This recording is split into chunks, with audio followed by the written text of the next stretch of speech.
Hello and welcome to the Ice Guys. This is the show that takes you into the world of the National Hockey League. Every game, every day, from a betting perspective. With pro sports handicappers, Ian Cameron, Alex P. Smith, and various guests from the world of hockey and sports betting.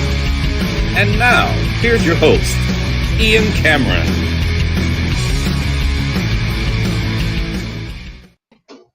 Welcome to the Ice Guys, Monday, March 30. Ian Cameron, Alex P. Smith, and we got our Monday guest back with us. Work allowed him the opportunity, apparently, to join us once again. Mikey back in the fold for this Monday edition. We've got 6 games on tap tonight, and we'll get to those, obviously, in a moment. There's actually some pretty good games on the card tonight, so looking forward to it. Don't always get that on a Monday. Certainly have it tonight. Sunday was a nice slate as well. 6 games on the menu, and it was a TNT triple header headlining the Sunday games, and credit to TNT again for having a Sunday after football season with a triple header. That's the way it should be done. I mean, that was just an absolutely bonkers, goofy, just insane hockey game to get the day started in the Berg with the Toronto Maple Leafs and the Pittsburgh Penguins. Defense was optional. It was definitely a game filled of mistakes, turnovers, breakdowns defensively, odd man rushes, horrendous coverage, bad penalty killing, you name it. That game had everything, and it certainly had a ton of goals in it. No sweat if you had any overs. First period over, full game over. If you had both teams team total over, no sweat in that game. And Toronto finds a way to win it 6-5 in overtime. And look, that's what good teams do. When it's not a pretty game and it's a game where they make a lot of mistakes and it's sloppy like that, the good teams still find a way, and you got to give Toronto credit for that. You know, we're big fans of Joseph Woll. That might have been, though, the worst game I've seen him play. It was really a tough day for him. A couple of those goals he should have. The Crosby one certainly didn't even flinch when that puck went in. It was a rough game for him. But again, it's hard to evaluate a goaltender or throw it all at his feet when the defense is so miserable as it was in that game. But the Leafs, you give them credit, 6-5. They found a way. Pittsburgh's defense, by the way, Pittsburgh, another day where horrendous defense. Matthew Nyes gets a goal in the dying seconds of the second period, 0.1 on the clock, where that puck goes in for Matthew Nyes to give Pittsburgh a 4-3 lead, a 5-4 lead, I should say, at the time. What an awful end of the period. For it's a cardinal sin to give up a goal in the final minute of a period because it swings momentum. But for Pittsburgh to do that shit twice in the final minute just shows you what an embarrassment, what of a defensive team this is and continues to be for the Pittsburgh Penguins this year. What is Erik Karlsson doing with a cross-ice pass near the blue line? There. Just get the puck in deep. There's only 10 seconds left in the period. They can't score if you put the puck behind the goal line. And he decided not to do that. And, of course, Nyes with the intercept and off to the races, and he beats the buzzer and Blomqvist there. And Blomqvist had a tough day. I know Nylander, that was a nice shot in overtime, but you got to stop that, and unfortunately, it went in for him. And, by the way, Pittsburgh is recalled from the American League, Tristan Jarry, so their goaltending issues are solved, apparently, with that news. We've got 2 lost souls that are back in the league, called up from the minors after initially being placed on waivers by their respective teams. Jarry with Pittsburgh, and our old buddy there, Mr. Grubauer, Philip Grubauer with Seattle, as well, has been called back up to the NHL. So we'll see about that. They both had miserable seasons.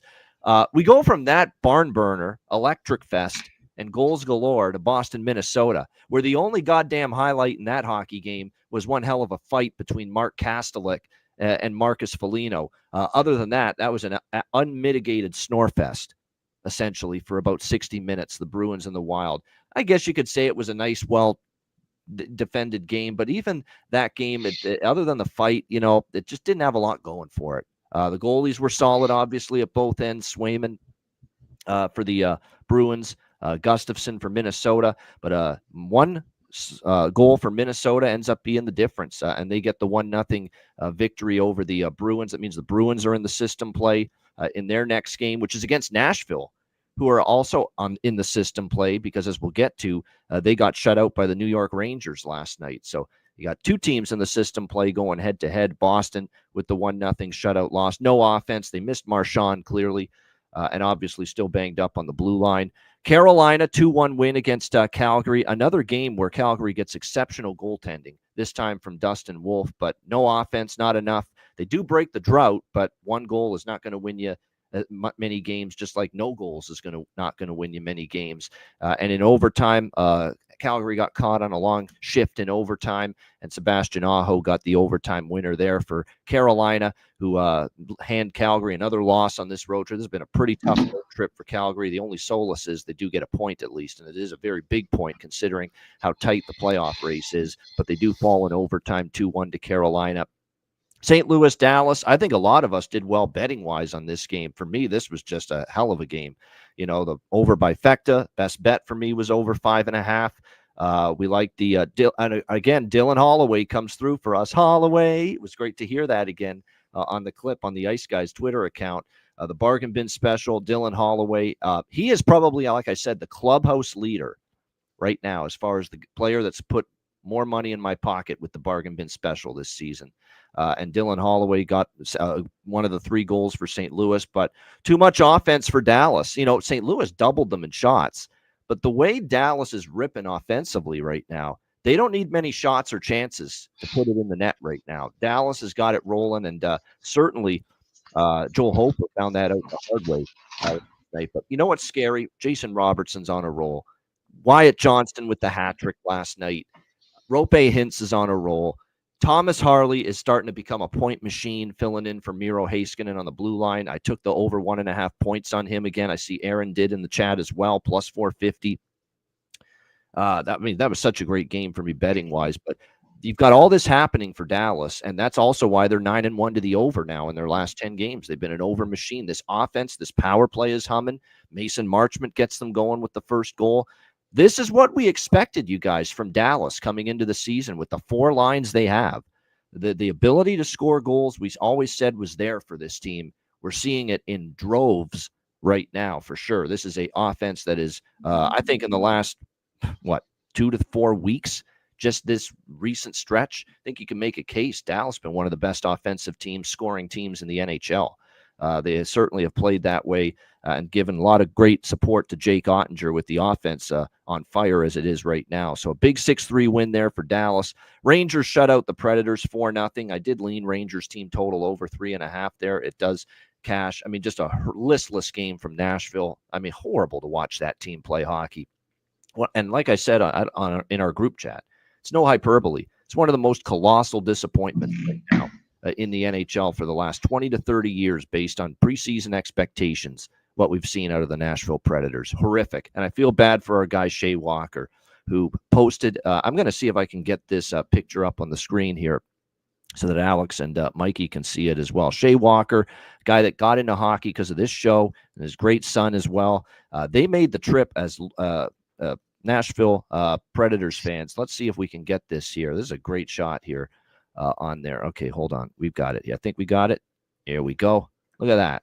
There's the shot there. This was at the game, I believe, on Saturday when they played the New York Islanders. They were there at that game. Great picture. It's a great picture. It is. There we go. I wish I could make it bigger on the screen, but I can't. But there you go. There's our guy, Shea Walker, right here from down in originally from Kentucky, but they're big Predators fans.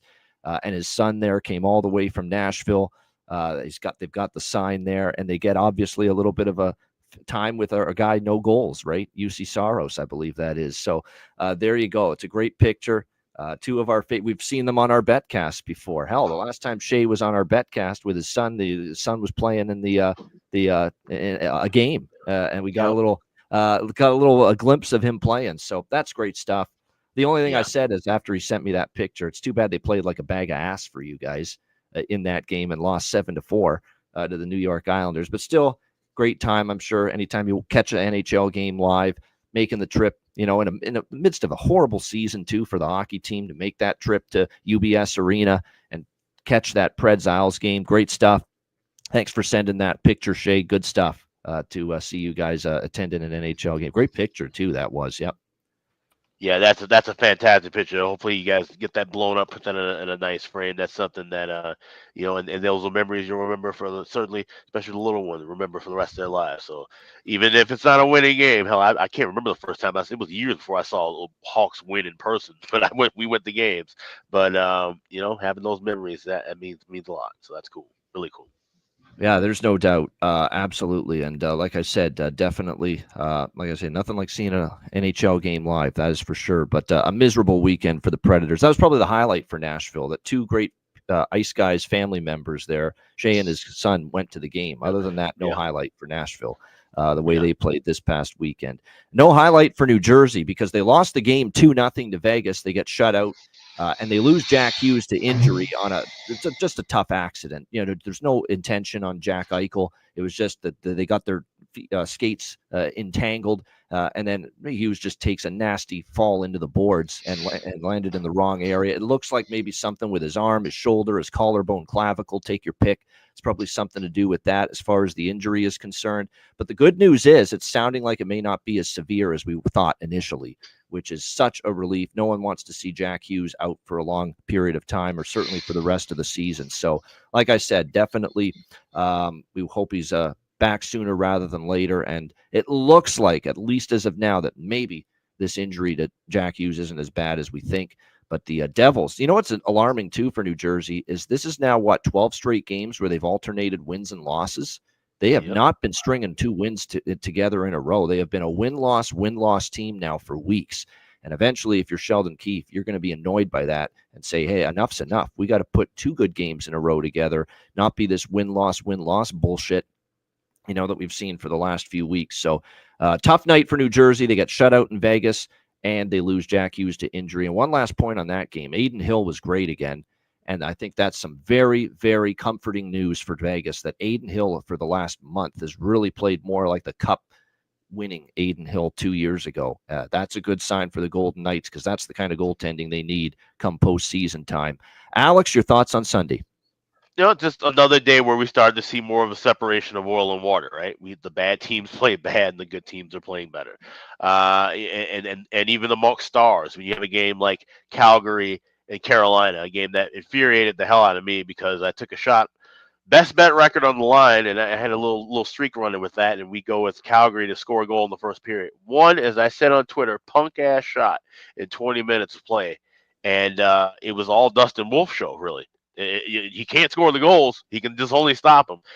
He was brilliant once again, but Carolina getting one in regulation, one in OT, and that's all he needed to get the win there. So that's a frustrating game, as was Boston and Minnesota, a game where, like I said, there was just times where that game just died and ran out of air. Then there were moments where, sorry about that, there were moments where you had both teams seemingly try to trade chances, but the chances weren't of good quality. That last 2-minute rush when the Bruins pulled the empty net at 6-on-5, they were basically skating in quicksand. The passing was an absolute mess, and I'm literally screaming at my television because there's Charlie Coyle standing right at the doorstep. And if he popped one in, I not only cash him as a bargain bin, but I'm cashing 3 plays in game and still have a shot to win with Boston, hopefully in overtime. And they just couldn't get anything rolling. They looked like a just dead in the water team, and that's not good to have in a spot like that. Even though, okay, yes, tough second leg of back-to-backs on the road, daytime game. But Minnesota missing most of their punch, most of their offense, they didn't show much either. And those are points you leave off the board there. If you're Boston, you have to take that game to overtime, if nothing else. If you lose 2-1 in overtime, so be it. But to come out of that game empty-handed with points, that's just bad. Just bad. And then you look at the last game that I watched, St. Louis and Dallas.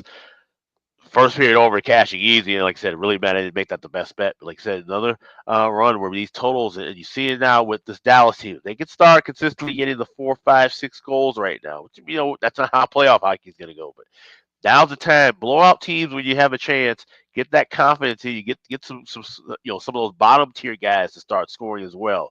That's going to be big for Dallas moving forward. Just to have their confidence and momentum going in the right direction as we get closer to playoff time. Yeah, no doubt. Great observations there. You're right. Minnesota, that's a gutsy win with everybody out. And yeah, that's a bad job by Boston, maybe not taking it. I know they had Marchand and they still have McAvoy and Lindholm out, but my goodness, that was an opportunity for them to sweep the weekend there after beating Pittsburgh, and unable to do it. Much to the chagrin, I'm sure, of Mikey, who's a big Bruins fan. Mikey, your thoughts on Sunday's action? Yeah, that was just a brutal, lackadaisical, going through the motions game for Boston. it's been happening all season, really. There's really hasn't been any consistency. They'll say all the right things in the media after the game, and Sacco will say all the right things, but when it comes to game time, it's like, I mean, I know you're missing key players. You got Marshy out, Lindholm out, McAvoy. I mean, those are three big names. But, it's just not a great effort. I know Minnesota, in my opinion, they have been and are one of the toughest teams to play against. The physicality is just nonstop when you face Minnesota. So it's a tough matchup. But yeah, just a no-show from the Bruins. Flames, like Alex said, I didn't get to watch this game, but I was checking it on my phone. And 10-minute mark, 0 shots on goal. I mean, how are you off 2 back-to-back losses, 2 shutouts, and you generate 1 shot? I'll never understand that. I know Hurricanes were off a loss, but I mean, Flames, I don't think they're going to last in the wild card spot. I mean, they're bottom of the barrel in goals per game in the standings. You have St. Louis chasing them, Utah chasing them. I forget the other team. I don't think they're going to hold on to that wild card spot. Dallas looked great, and they might be looking at one more forward come at the deadline. But if you think about it, once they get Sagan back and Heiskanen here in a few weeks or in April, it's kind of like 2 deadline acquisitions for them if they get those 2 bodies back. So look out for Dallas. They look extremely tough. And Predators, I think I mentioned it in the chat before yesterday's game, 10 games in back-to-backs for Nashville, 4 shutouts. Yesterday was the 5th. I mean, that's just an absolute joke. Out of 11 games this season, five times you get shut out. I don't know if they're going to move any of the big pieces that they just acquired. I'd be shocked if they do. They'll run it back again, but absolutely disappointing season for Nashville. So we'll see.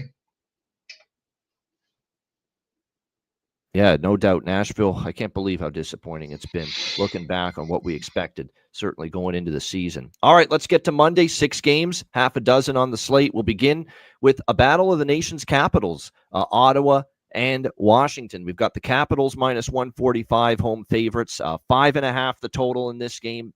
Tampa Bay for the first time this season on a 3-game losing streak. You know what's surprising is that it's taken until March, essentially, for Washington to finally lose 3 in a row. And that happened with, obviously, the loss to Tampa Bay on Saturday afternoon. Look, we've been saying this Washington team's been phenomenal at avoiding the massive skids or the extended losing streaks.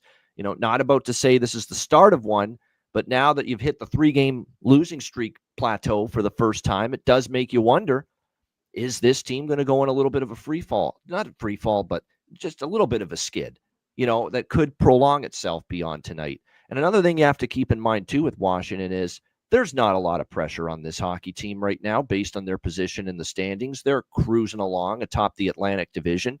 They're cruising along as the number 1 seed position in the Eastern Conference. And I think that might be seeping into their game a little bit, guys. They're playing teams that are just a lot more on the line right now, like a Tampa Bay that's trying to solidify their spot and trying to hang into the Atlantic Division race. I mean, Washington is just, the urgency's not there on a night-to-night basis right now for them that it is for some of their opponents. And I think this game fits that mold perfectly. Ottawa, they're playing like it's game 7 right now. They have to, because they're on the outside looking in, trying to make it as an Eastern Conference wildcard team. They're in the rears of the teams they need to catch. The one thing that's worth noting about Ottawa is they've had a rough stretch. It came to an end. They snapped the losing streak. And I know it was San Jose, which isn't anything to write home about, but San Jose's been a feisty team as far as their effort coming out of the 4 Nations break. And the one thing we saw in that game against San Jose was, even though they were down 2-1, they rallied back with a 5-3 win in a game where not just Brady Tkachuk, the captain, returned from injury, but they also got Shane Parlay Pinto back. They got Josh Norris, all 3 of those guys back from injury. And I know our guy that he was on our Ottawa Senators team preview, Alex Adams, covers the team for Sportsnet. The record with those 3 guys is something like 28-14. Like, it's just one hell of a record they've got, Ottawa, believe it or not, with Tkachuk, Norris, and Pinto all in the lineup.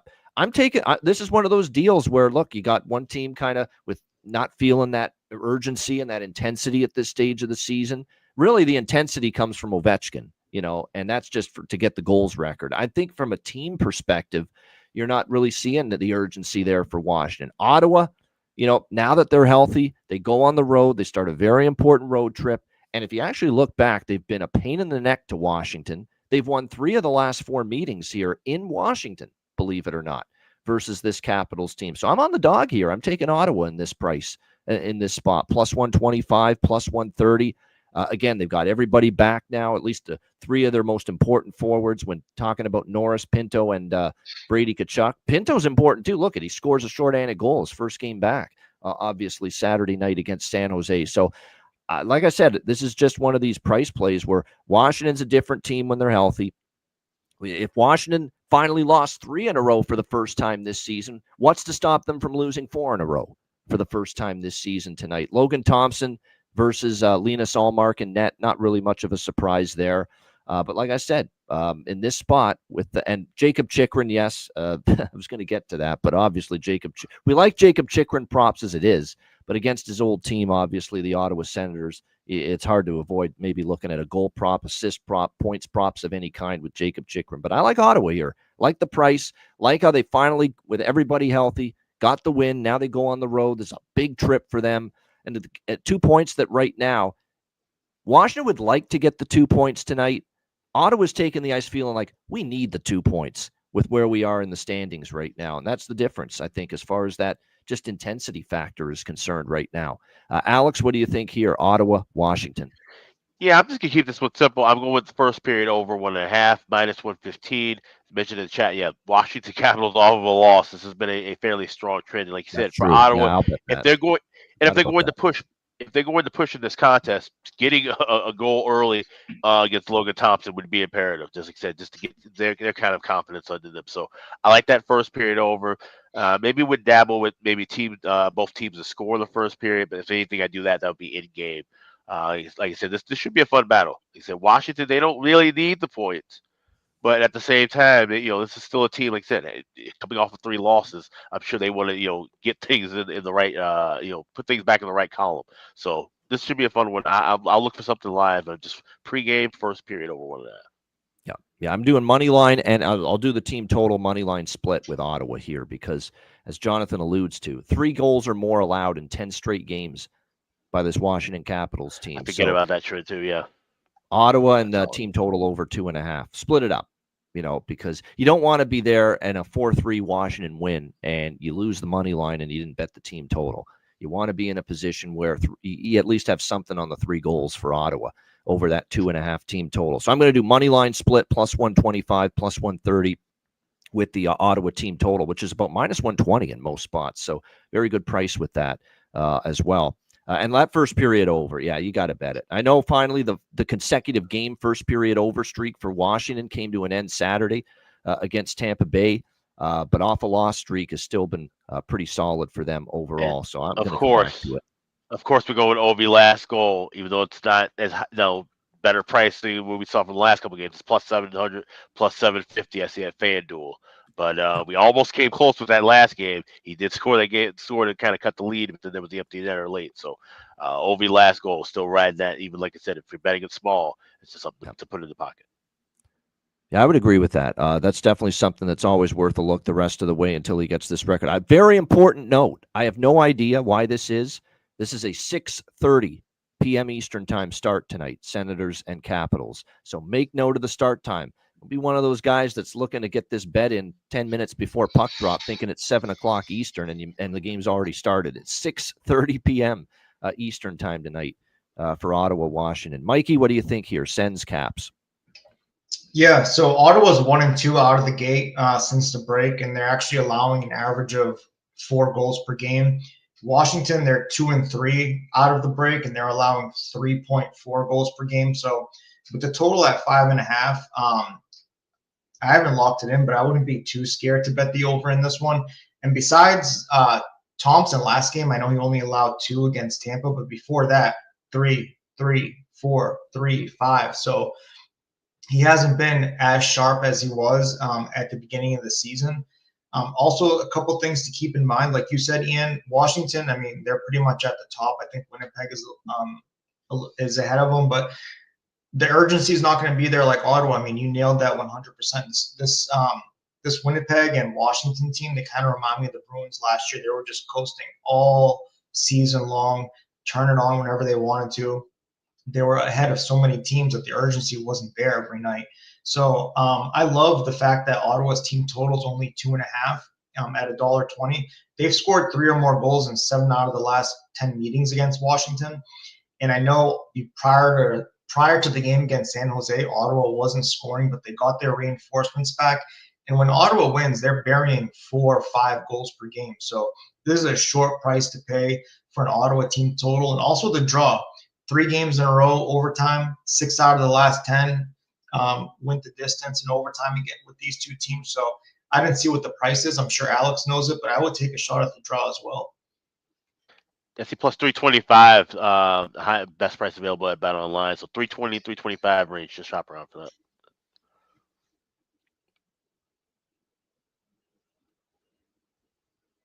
There we go. Yeah, there we go. We had a million windows open there, so we are just trying to find out where the hell's the StreamYard studio. There we go. We're back. We're back in action.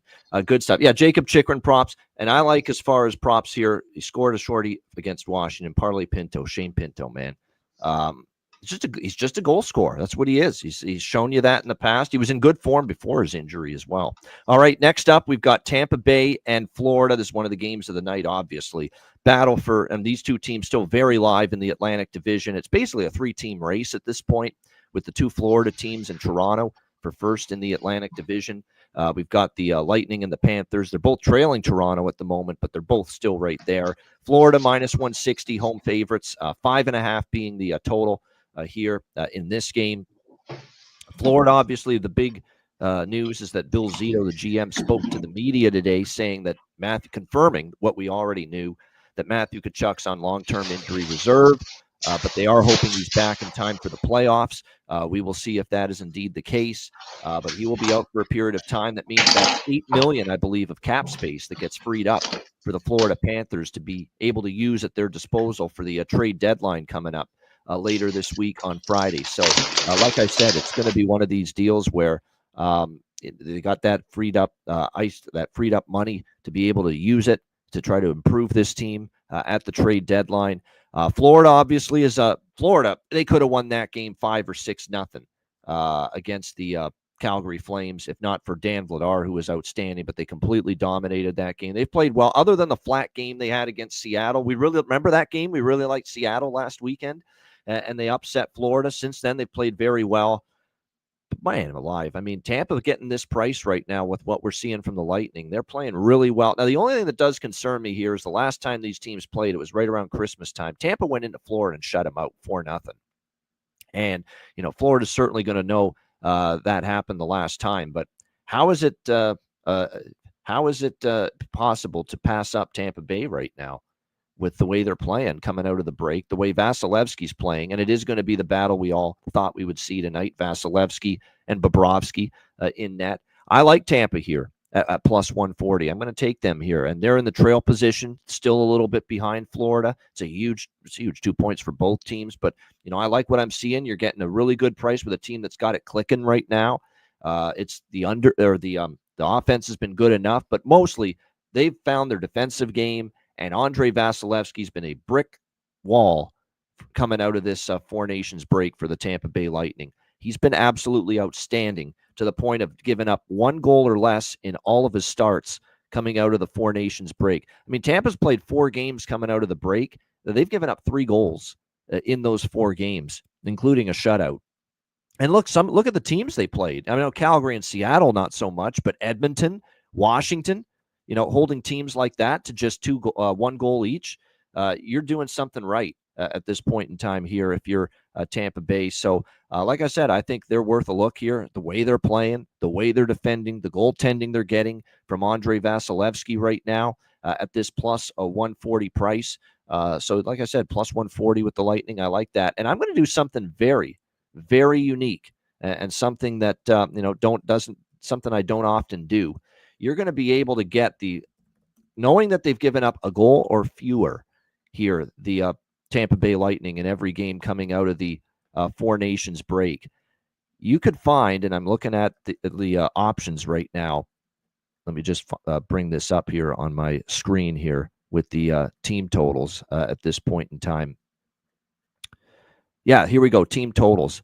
I'm dabbling a bit in Florida under 2.5, Florida under 1.5 tonight in this game. At very big plus prices. Worth a shot given the goaltending that you're seeing at the moment here from Andrei Vasilevsky. So under 2.5, Florida team total under. Florida team total under 1.5. Well, Florida team total under 1.5 is like plus 450.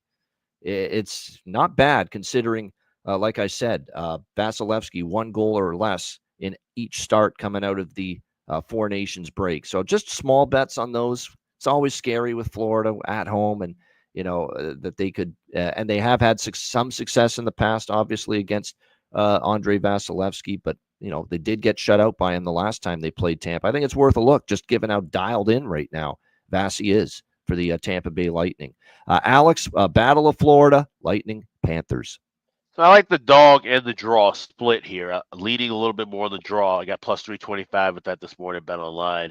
And I did grab Lightning plus 140 before we kind of back. Now I'm seeing plus 130s, 135s. Anywhere in that range is still playable.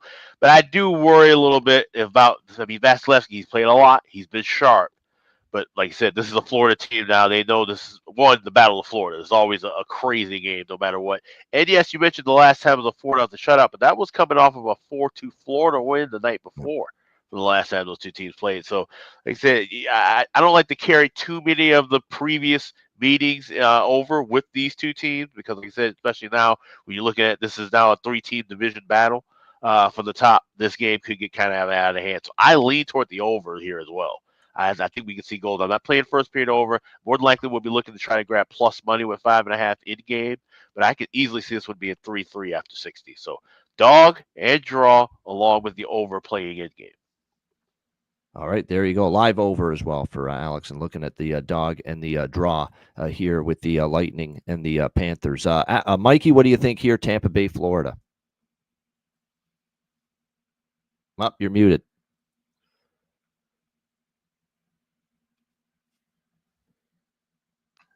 Can you guys hear me okay? We got you now. We got you now. Sorry. All right. So there's a little bit of a high price on Florida, in my opinion. And obviously, Tkachuk is out, and that's a big loss. They've been doing okay without him in the lineup. I mean, actually, both teams actually have been in pretty good form since the break. Tampa's 4-0, Florida's 3-1. They seem to be in pretty similar form, but I mean, minus 160 on Florida. I don't know if I'm interested in that. I think the only way to go with how Vasi is playing, I think the only way to go in this one is the dog and draw. I don't think I'll be on the draw, but I think the dog at plus 140, plus 145 in some books. The over is worth a shot. If you look at both goaltenders against their respective teams, Vasi's goals against averages north of 3 against Florida, and Bob's goals against averages 3.23 against Tampa, with an 8.91 save percentage. So at 5.5 at $1.20, I can, like Alex said, I can see this being a 3-3, 4-3 game, but I'm very interested in Tampa at plus 140. Yeah, I get it. The series history over 5.5, you can make the case. The thing that I'm looking at here, though, with this is just, Tampa Bay's just been shutting it down. And the current form I value quite a bit more at times than the what I've seen in the past. And right now, like I said, he's shutting it down for the Tampa Bay Lightning. And Florida does have some pop taken out of the lineup without Tkachuk. The one thing that you always get concerned about is Florida knows how to, kind of get to goalies that are in a zone because they just traffic it to the net, bodies to the net. They play that physical smash mouth style. And that's the kind of style that can often find a way offensively to score goals, even against goalies in great form, because you take their eyes away, you make it uncomfortable for them to be settled in the crease. And that's exactly why Florida can maybe you can make the case for Florida maybe to puncture, the red hot form lately of Andrei Vasilevsky. But like I said, should be an interesting game. Excited to watch it play out. Always good when it's the Lightning and Panthers. And obviously with where they are in the standings, both still very much alive in the race for the Atlantic Division crown. All right, Battle of New York. We've got the Islanders and the Rangers. Minus 115 here for the New York Rangers. 6 the total here in this game. It's the back-to-back spot here for this Rangers team after shutting out the Nashville Predators 4-0, but no travel and another home game for them here at Madison Square Garden. 7-2 to the over. And that's what I like here is over 5. I actually got 5.5 with juice A lot of books have 6 shaded to the under, but it is over 5.5 at DraftKings, minus 125. I mean, that's just what it's been with the New York Islanders and the New York Rangers. This is kind of like the approach we took with Vancouver versus Seattle the other night. Like, if the series history says over, kind of roll with it. And this is, look, Rangers finally got a shutout. Rangers finally had a good defensive game last. Nashville was bringing nothing to the table last night, 0. So let's not act like that was such a defensive clinic last night by the New York Rangers. The Predators shut themselves down in that game with piss poor effort and very low energy throughout that hockey game. So I'm not going to make it sound like that performance was some great defensive job by the New York Rangers. Plus, they had Jonathan Quick, and I'll say it again. Jonathan Quick's been solid lately, and it's kind of been more Shesterkin that's been more the hit or miss commodity in that for the New York Rangers, and that's been the epitome of his season overall. And we would expect the Russians to go head-to-head once again, Sorokin and Shesterkin, although neither one is confirmed. Still some injuries on both sides. Barzal's the big one for the Islanders. He's been out for a while. They're still resting Riley Smith, who's about to be dealt most likely before the deadline. Adam Edstrom, Adam Fox, Chris Kreider still on IR as well for the New York Rangers heading into this game. But again, the strong series history has me looking over this total here, 5.5 minus 120. Normally the New York Islanders, I'm always interested potentially in the draw, the New York Islanders, but we've seen the 2 meetings this year both be 5-2 and 5-1 Rangers victories. And the Rangers, man, they've won 5 of the last 6 meetings versus the New York Islanders as well. So I don't know. It feels like that I should be taking the Rangers here. I lean to the Rangers, even with them being on the back-to-back, unlike the Islanders, who have been off since the Saturday game, early afternoon against Nashville. But I like the over more. I'm still a little hesitant with this Rangers team. I cannot back the Islanders. I won't back the Islanders. I lean Rangers, but I think I'm going to stick to the over here. Alex, what do you think here? Islanders, Rangers. Yeah, this is an over back the game for me, but in game. I'm looking to try to get plus 100 or better for the first period over, plus 115 or better for the over 5.5. So we're waiting for a couple of minutes of scoreless play. I wouldn't even be looking at maybe even like a goal in first 10, or hopefully, the longer this goes on, we can get some goals. I could see this being one of those games where first few minutes it's a feel-out process, then we get the explosion of goals, and then it could just be back and forth kind of craziness. So I don't have the draw in pocket now. That's something else I can look to add in game as well, but I think we do see goals here. So liking that full game over even more than the first period over, but I will be adding both of those on the card in game. Yeah, Rangers there you go. For Jonathan liking the team total over and the puck line with the Rangers. Yeah, they scored 5 in the first 2 meetings. So if they do that again tonight, you're golden as far as that is concerned, no doubt. And by the way, too, the Islanders 5-1 to the over in their last 6 games, by the way, entering tonight. So we've seen 5 of the last 6 New York Islanders games end up going over the total. Mikey, what do you think here? Battle of New York.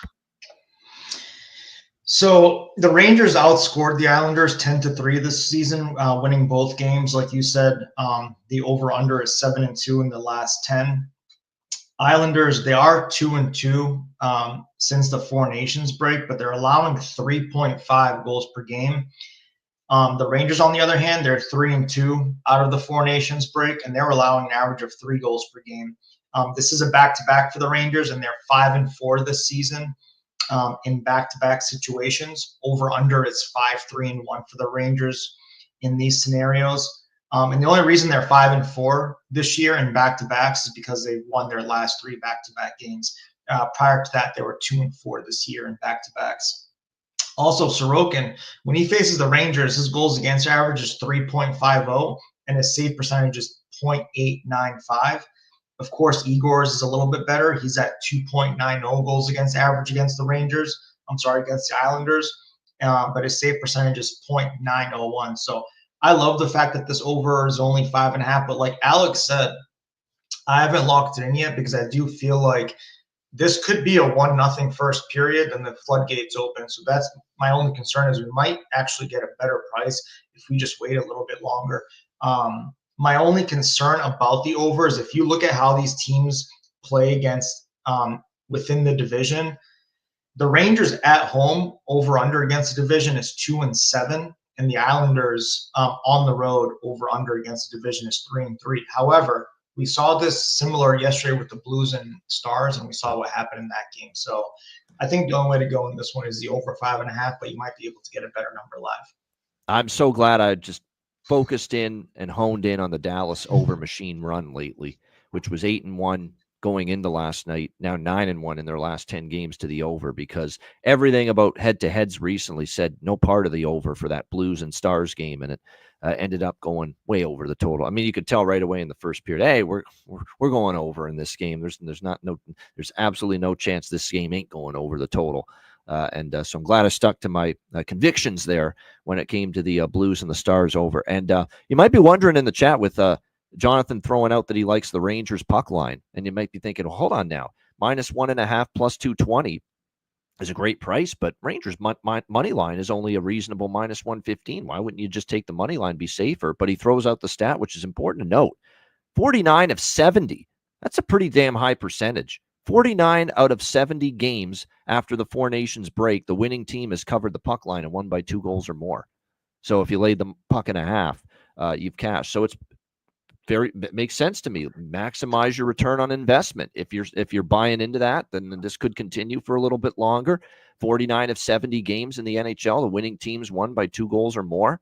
And then definitely it's worth it, to sprinkle on a plus 220 puck line like you can get with the Rangers here. And that's the thing when, we're talking about, this time of year where it's usually a lot of draws, to have a stat like that where you have teams that are not only winning games in regulation, but winning them by margin. So it's something you have to look to. We have to, shape it and be more adapt. selective with the draws is what it says, at least Absolutely. for now. Yep. Absolutely. Yeah, no question. All right, next up, we've got the Buffalo Sabres and the Montreal Canadiens.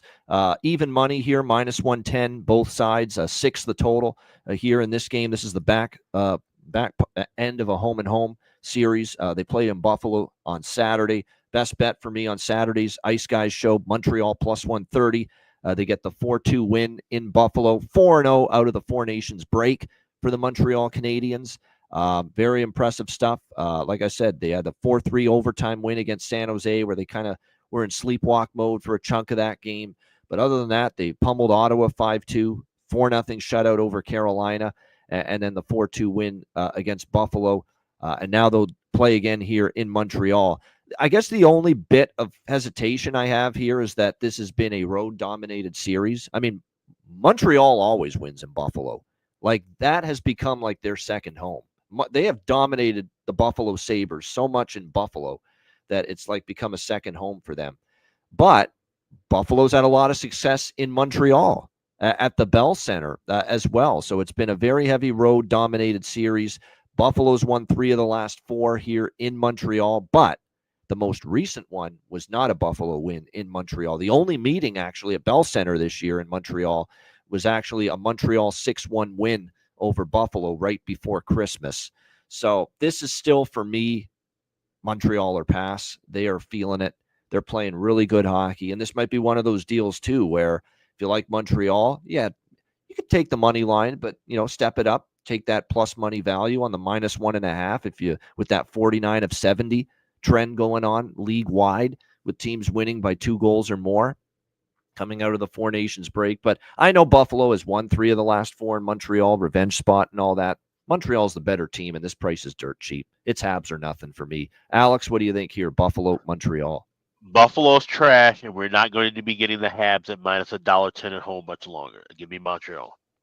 There you go. Sometimes it's that simple. No doubt. And by the way, Dobish, solid performance. I like Dobish played well Saturday night against the Buffalo Sabres. But obviously tonight on the back-to-back, Montembeault will get this opportunity here for Montreal. He's played pretty well coming out of the break for Montreal. Samuel Montembeault. UPL projected, but just not confirmed as of yet. Mikey, how about you here? Buffalo, Montreal. Yeah, we're finally getting a decent price on Montreal, or what it should be. I mean, if you look at the 3 meetings this year, in November, Montreal was +191. They won 7-5. In December, Montreal was +117. They won 6-1. And a few days ago, Montreal was +125-ish. They won 4-2. So, I mean, $1.10 on Montreal. They are the better team. I don't trust Buffalo. The only way I would touch Buffalo tonight is if Montreal's up like 3-0, 4-0, and you want to take a shot at the live team total with Buffalo, they might wake up and score a couple. But I mean, the price is right on Montreal. I haven't locked anything in. I am looking at a new hook point. It's at plus 145. He has 8 points since February and 2 games in a row with the goal. So I think that's a pretty decent price on new hook to record a point tonight. I'm actually going to split it up too with Montreal, because I've made up my mind, especially with Montembeault in too. I'm going to take Montreal. I'm going to do Montreal money line, Montreal puck line, Montreal team total over 3.5 split. Montreal scored 4 goals in every game, at least 4, coming out of the Four Nations break. And actually look at the head-to-head versus Buffalo too.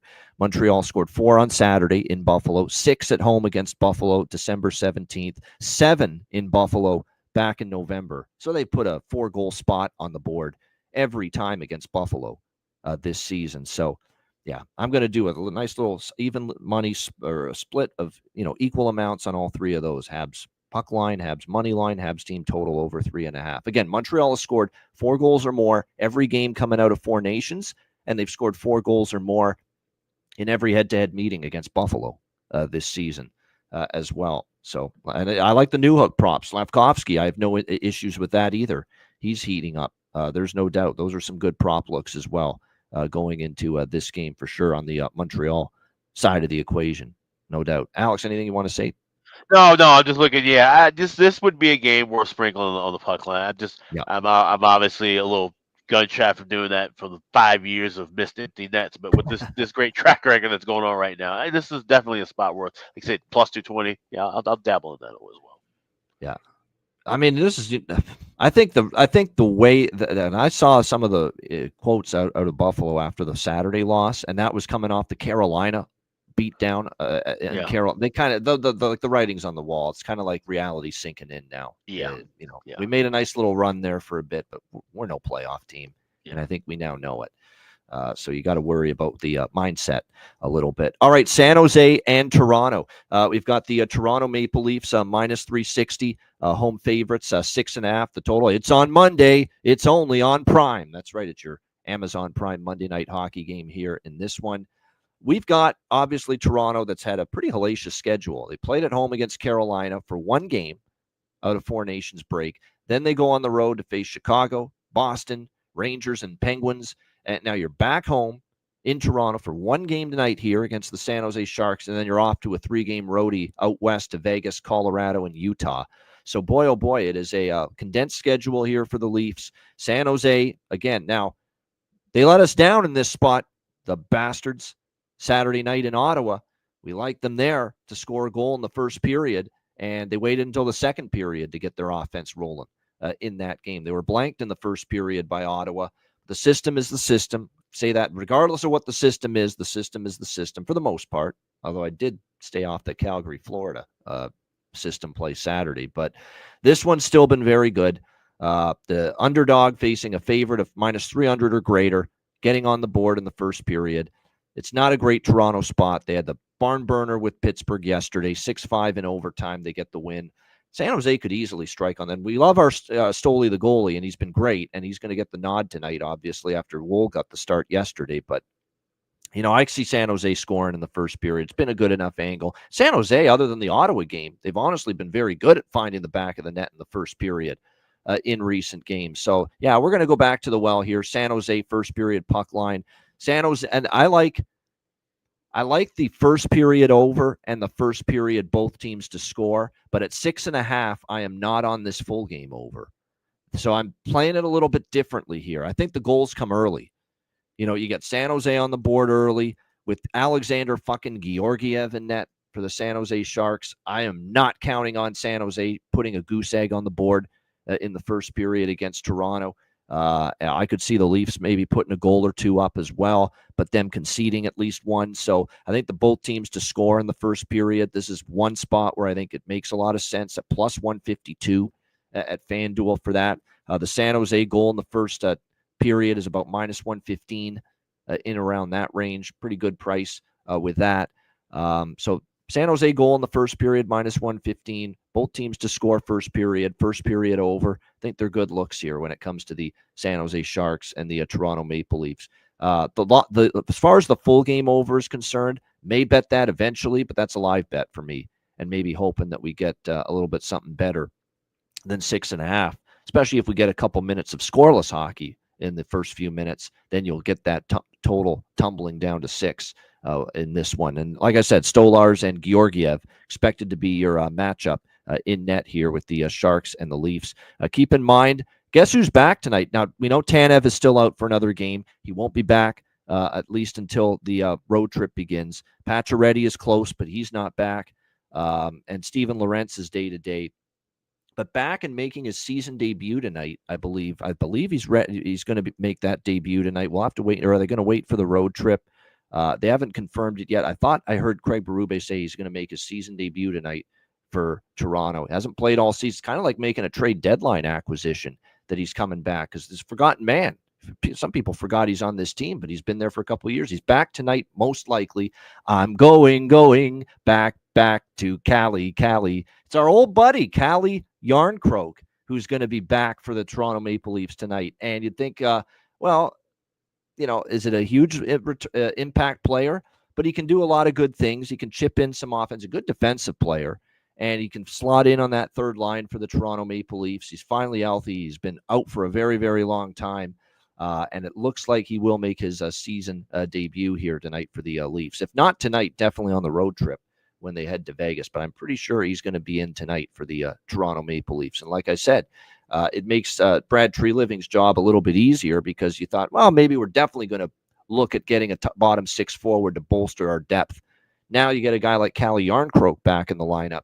Maybe, you know, you're not as pushed in the direction of, we got to get someone to fill out our bottom 6 forward group at the deadline. So Yarncroke likely making his season debut. Remember, he hasn't played all year. This would be his season debut for the Leafs here if he plays tonight. Alex, what do you think here? San Jose, Toronto. He's been out so long, I forgot what the hell his injury was, to be honest. So yeah, I mean, that's a big pickup though. Like I said, if he's ready to roll and he gets back to the game we know he's played throughout his career, that's a huge boost. There's a groin, by the way. Yeah. Okay. But that'd be a huge boost for the Maple Leafs moving forward. He's a guy that team. He's that kind of guy you're looking for in the playoffs.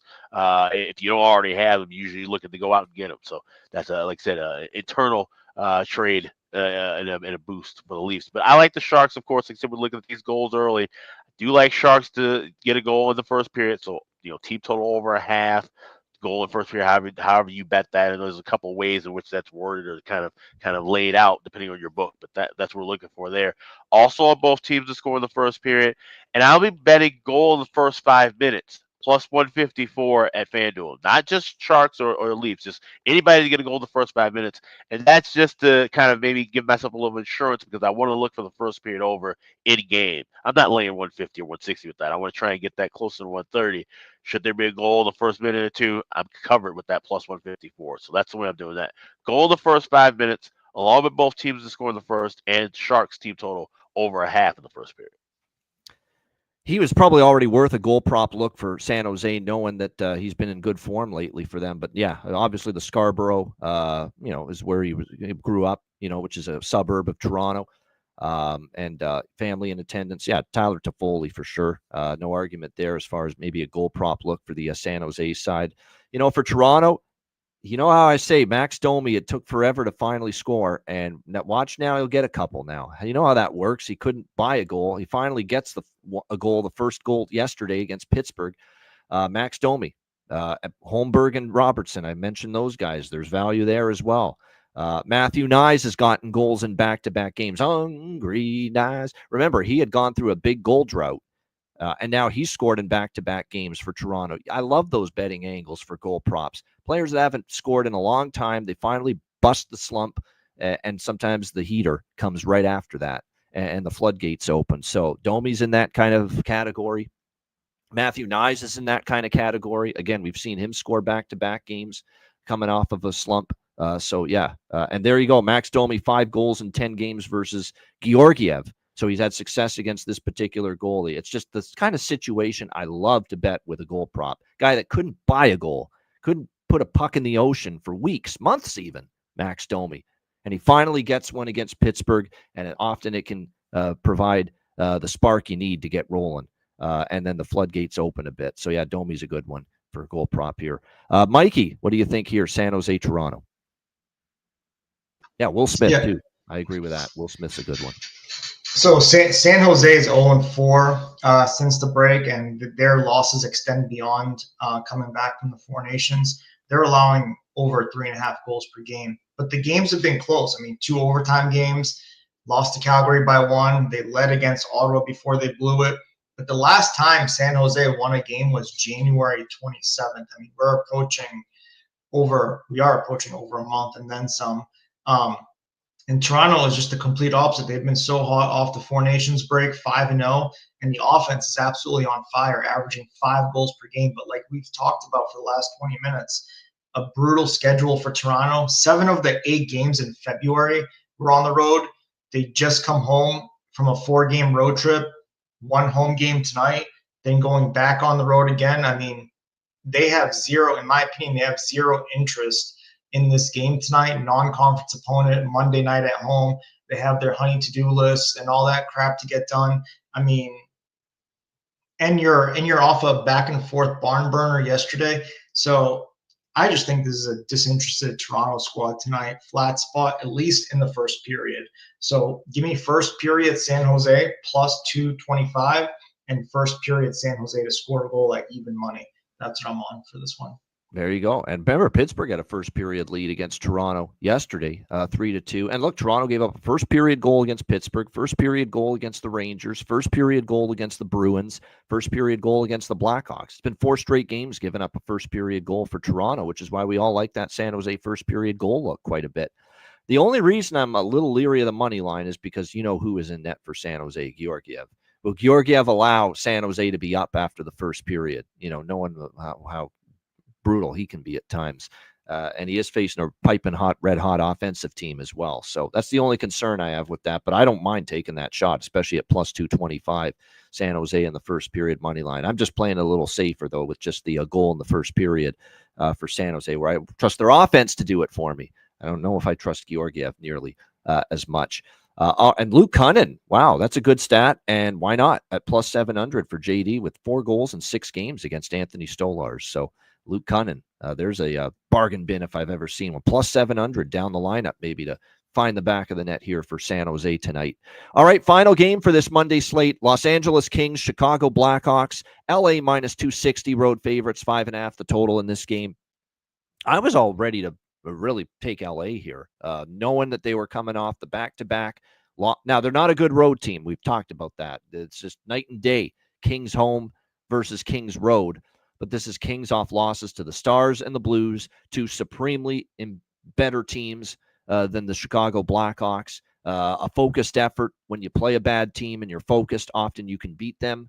So even with the road woes of the Los Angeles Kings, I was very interested to take LA in some form, whether it's team total over or I don't know about regulation or money line. The price just isn't great. But knowing, too, that the puck lines have been covering for teams that have been winning out of the Four Nations break, maybe this could have been a Kings minus 1.5 puck line spot to potentially. I was certainly in that direction initially and had the LA Kings circled here. But the news, of course, of the debuting Spencer Knight in net for the Chicago Blackhawks tonight does change things again.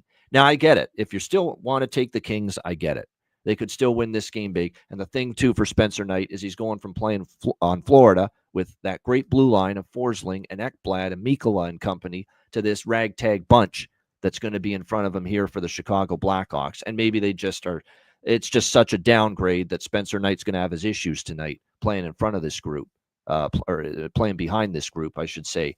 But that being said, you know, you got to hope if you're Chicago, look, don't put this kid in a spot where, you know, we hang him out to dry. For once in your lives, you know, play some good defense.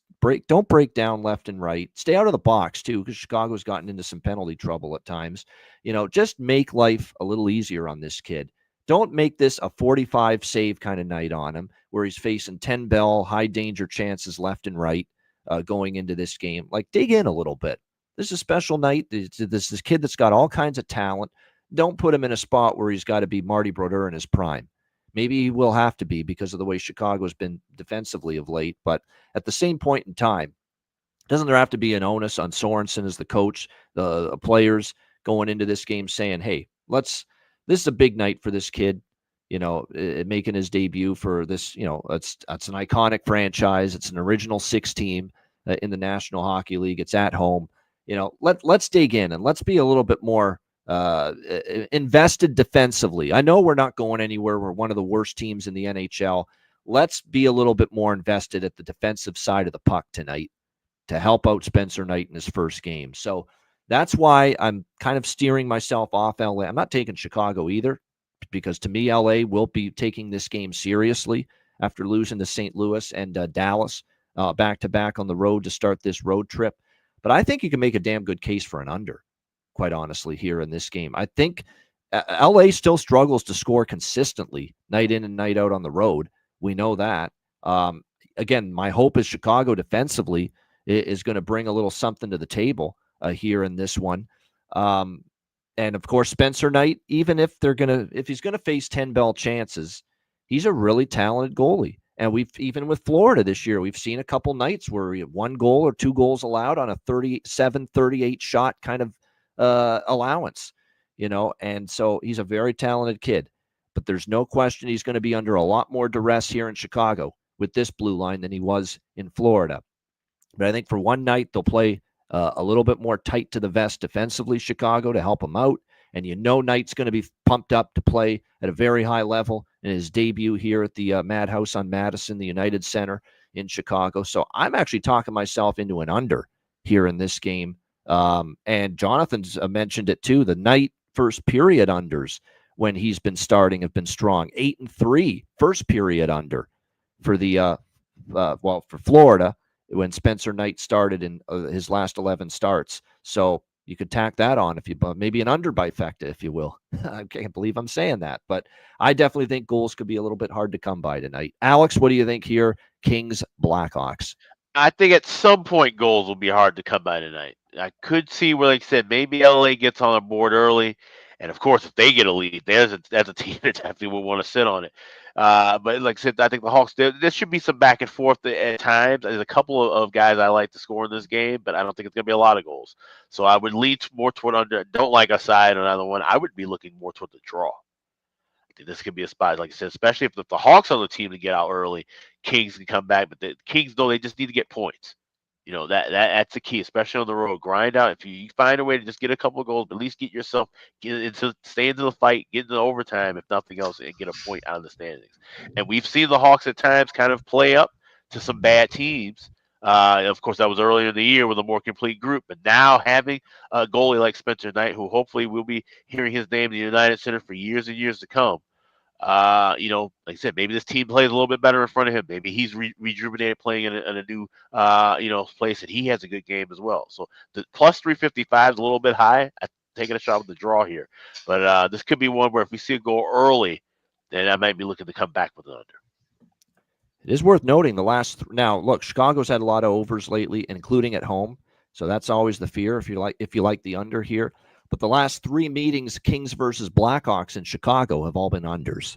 It is worth noting that. So there was a 5-0 LA win, a 2-1 LA win, and a 2-1 overtime win for Chicago in the last 3 meetings at the United Center between these two teams. And there will be a time at some point between now and the end of the season where we can bet on the Hawks as a big dog with Spencer Knight net. This just ain't the night. Yeah. I mean, Chicago, I think, will play hard, but LA will not take this game lightly because of losing to Dallas, losing to St. Louis to start the road trip. And this is a step down in class after playing those 2 teams. And as bad as LA's been on the road this year, this is 2 points they should get. Let's be honest. They should get these 2 points tonight. But I'm not, minus 260. It's a matter of, do they make it easy on themselves? Yes. That's the thing. I like this draw not because it's just going to be a dogfight. I like this draw because the Kings could control pace for 45 minutes, and then all of a sudden it's just still 2-2. That's something we've seen them do away from Hollywood at times. Yeah, that's a good point about. By the way, just quickly on getting back to San Jose, Toronto, about Timothy Liljegren, who is now with the Sharks, former Leaf, If you buy into that angle, does he score tonight against Toronto? There's a lot of former Leafs coming back to Toronto for the first time of a knack of scoring against them. So if you buy into that narrative, there you go. Timothy Liljegren, you'll get a crazy price on him to score. Yeah, plus 1,200. Mikey, what do you think here? Los Angeles Kings, Chicago Blackhawks. Yeah, I had the Kings circled, at least in the first period puck line, but with this whole Spencer Knight news, first game at home, I don't really feel like messing with that. Like LA is trying to end a 3-game skid, and they're trying to avoid going 0-4 on this road trip. So I think I'm just going to pass on this one. Yeah, I saw some of the morning skate comments and media availability for some of the Hawks talking about Knight's debut tonight, and they seem pumped up. They do. Now, whether that translates to performance on the ice is another thing for, obviously not a very good team, but still, they sound like a team that's enthused about taking that ice tonight. And younger group coming off of back home off of that win against Anaheim. Seth Jones now in the locker room. There's a lot of positive just moving around and probably more positive energy in that locker room than there's been in the last month plus. So that's something to note. Yeah, like I said, I'm excited. This is a game actually worth tuning into. I'm excited to see how it goes. I'm excited to see what kind of response we get from LA after the 2 losses. I'm excited to see how Chicago plays in front of their young netminder that I still think is capable of having a very bright and great future in this league in Spencer Knight. So, and by the way, regarding that trade with Florida and Chicago, Seth Jones will be in the lineup for Florida tonight and will make his debut, but it looks like they're going to pair him with as you say, the Ricola cough drops there. Mikkola for the Florida Panthers. Nico Mikkola is who he's going to play with on the blue line. I thought maybe they'd put him with Forsling, but at least not yet. They will put Seth Jones for now with Mikkola for the Florida Panthers. Great stuff. Shout out to everyone in the chat. Hit the like button. We appreciate it very much, and looking forward to this Monday night NHL card. And we're also looking forward to our next Patreon exclusive live betcast, and it comes your way this Thursday, March the 6th, 7 p.m. Eastern time, one of 2 live betcasts this month. Both of them are Patreon exclusive this Thursday, 7 p.m. Eastern time, and then Tuesday, March 25th, toward the end of the month, also Patreon exclusive at 7 p.m. Eastern time. So the only way to tune in and join us on those 2 Patreon exclusive live betcasts is to sign up at patreon.com/iceguys, just $10 per month. Goalie charts, totals charts, daily betting cards, sides, totals, player props posted each and every day on the Patreon page. And again, access to our exclusive Ice Guys live betcasts on Patreon only, including the one this Thursday. So now's the time to get signed up. If you want to be there Thursday night and joining us for the betcast that is Patreon only, make sure you sign up, just $10 per month. Your subscription goes a long way to supporting the show. So get in before Thursday's live betcast, $10 per month, patreon.com/iceguys. And something else you can do on Thursday is look up for the coupon code that will be up at the Ice Guys store, iceguys.myspreadshop.com. We got all new merch in store right now, a whole new look. Like I said, we will have a coupon code that will be active on Thursday. So between the daily show and the betcast, maybe grab you some new merch that's over there right now, iceguys.myspreadshop.com. Bargain bin special of the night. Best bets coming up in just a moment, right after we hear from our great Ice Guys sponsors.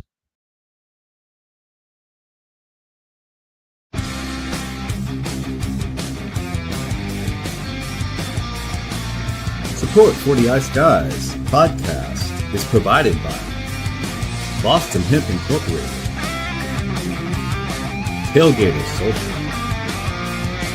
and a big thank you to all that subscribe to the Ice Guys Patreon page.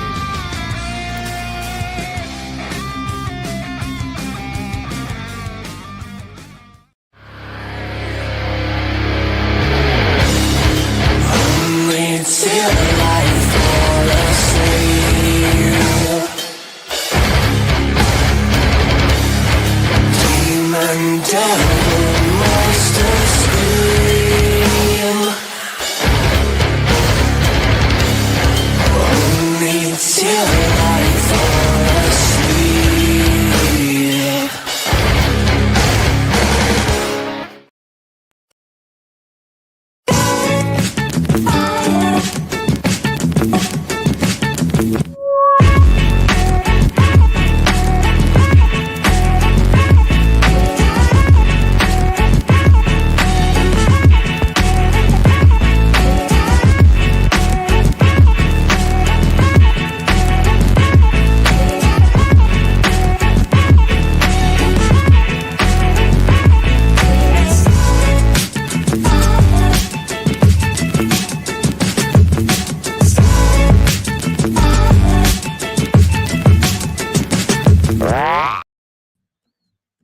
right, Solid Fire Monday and Boston Hemp Inc. Check them out. 20% off all orders on the website using the promo code IceGuys at bostonhempinc.com. All right, bargain bin special of the night.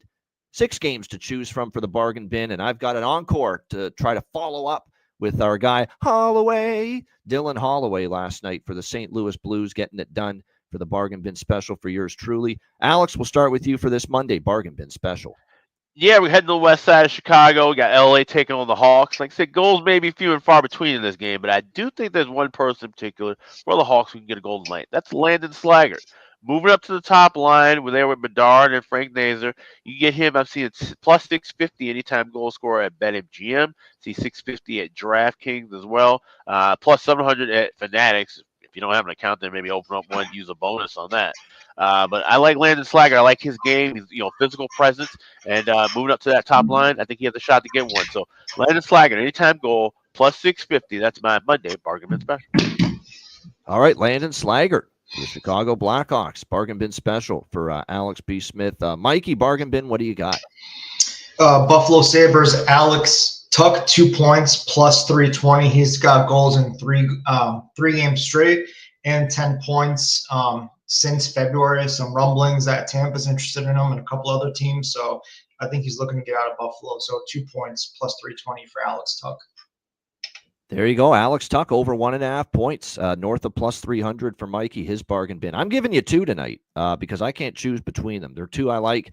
I'm going with the Max Domi angle. I like it. I like when I see a player go through the rigors of not scoring in eons, and then he finally gets a goal, and it's crazy how often he'll score the very next game too. Look what Nyes did. Same thing. Now Nyes probably a little bit more of a goal scorer than Max Domi, but still, Max Domi at this price, sign me up. Plus 440. For Max Domi and the Toronto Maple Leafs. He got a little pep talk from Gretzky, said after the game yesterday, saying that gave him the confidence to get back off the schneid offensively. So there you go. Max Domi, Toronto, plus 440. My first bargain bin special.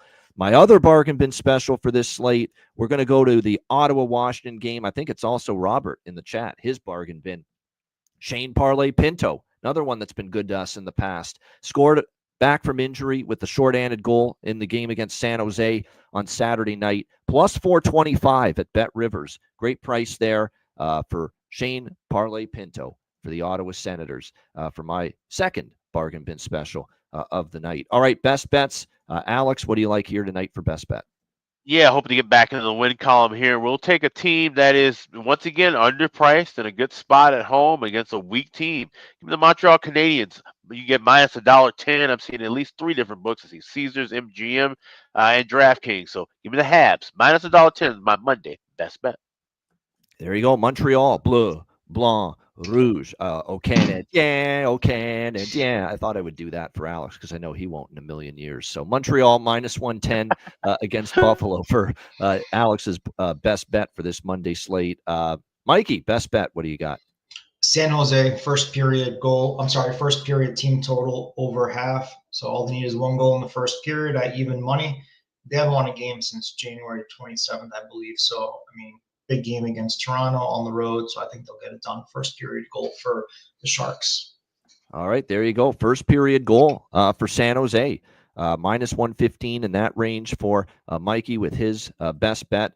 My best bet for this Monday card, I'm taking a stand and stepping in front of the Washington Capitals and doing it for a best bet. I can't believe I'm saying this because Washington's been my special treasure, I guess you could say, all year. But don't like what I'm seeing. This is a huge, bigger game for Ottawa because the 2 points is a little more vital. And this is that time of year where finally it looks like Washington's kind of, hit a little bit of a wall. It's just that time of year where the intensity, it's hard for them to match it with some of these other teams that are coming in. And Ottawa, the record with Brady Tkachuk, Shane Pinto, Josh Norris in the lineup is terrific. And it's a huge game for them. They've had success in Washington in the past. So Ottawa Senators, plus 130 for my best bet. We had a plus 130 dog on Saturday, the exact same price on the road with Montreal. Hopefully, we've got another one here tonight. Shout out to everyone in the chat. Hit the like button. We appreciate it very much. And again, a huge Tuesday card tomorrow. Looking forward to that. A reminder, the Ice Guys is live 7 days a week, Monday to Friday, 2 p.m. Eastern, Saturday and Sunday, noon Eastern. If you can't watch the show live, download the Ice Guys podcast in audio form on all major podcast platforms, Google Podcasts, Apple Podcasts, Spotify, Stitcher, iHeartRadio, Amazon Music, and more. Download the Ice Guys podcast when you can't watch the show live. For Alex B. Smith and for Mikey, I'm Ian Cameron. Have a great Monday night. Enjoy the games and good luck. And we will be back with you tomorrow on Tuesday for another edition, 2 p.m. Eastern, of the Ice Guys.